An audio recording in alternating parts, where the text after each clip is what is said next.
Gusti. Lumerek mangsa dening Sirewanci aglar gemelar negari Ngastina wis ngancik jaman Kalimataya.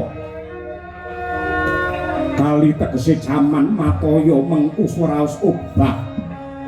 Obah waing jaman labet Ngastina wis ngancik sabibaring perang agung darah satwarga Pandhawa lan Kurawa.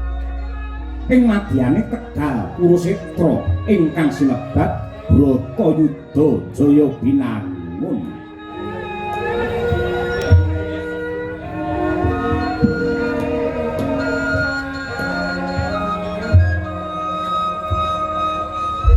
Sanadyan wengi sing peperangan amung 18 dina, barandine wenang sinebut perang gedhe labet kathah para ratu Brahmana satriya ingkang gugur ing palagan Kurusetra. Pandhawa ingkang minangka dutaning adil nyebar dharma suci ambrasta tuk sumbering angkara ingkang kasarya dening para sata Kurawa. Samangke para Pandhawa sakulawarga wis boyong pring Praja Ngastina dening ngasta pusaraning adil jumeneng nata nenggih pambareping Pandhawa jejuluk Prabu Puntadewa ya Darma Kusuma Yudhistira ya Risang Kalimataya.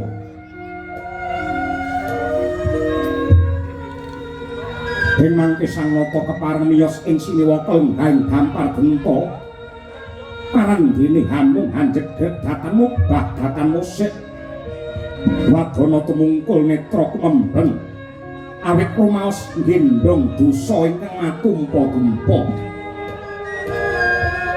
Bungguling para Pandhawa ing Kurusetra mawa pangorbanan Ratu Satriya Dwija para pepunden ingkang dadi korban kajayaning Pandhawa. Mangkono tanggap ing sasmita Narendra Ndrawati Sri Bathara Kesmewah Nata Mandura Sang Baladewa sigra mudicara mrih lejare kang lagya nandhang wigena.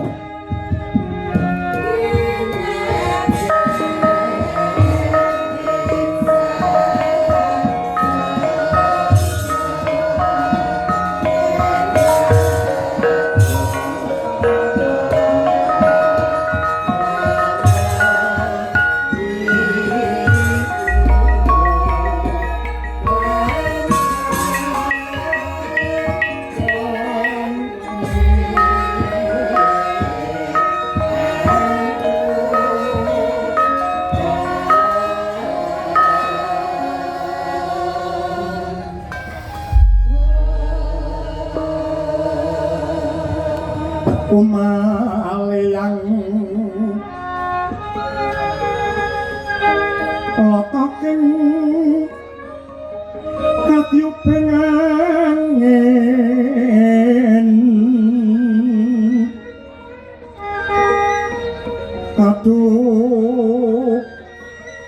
kaduk paran